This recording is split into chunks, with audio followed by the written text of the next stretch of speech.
আজকে চলে এসেছি জহরাতলা মন্দিরে। আর দেখুন মোটামুটি ভালোই ভিড় আছে।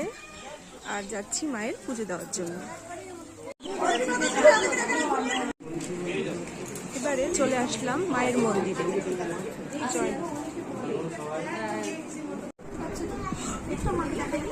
মায়ের গলায় মালা পরানো হলো এবারে।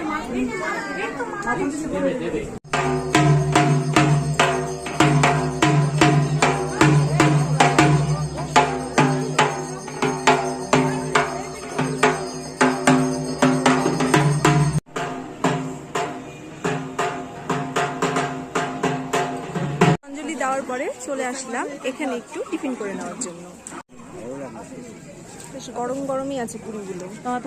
তার সাথে রয়েছে ছোলা আলুর তরকারি। এইবারে ফিরে যাচ্ছি বাড়িতে। আজ এ পর্যন্তই। সবাই সুস্থ থাকবেন, ভালো থাকবেন। দেখা হবে একটা নতুন ভিডিও।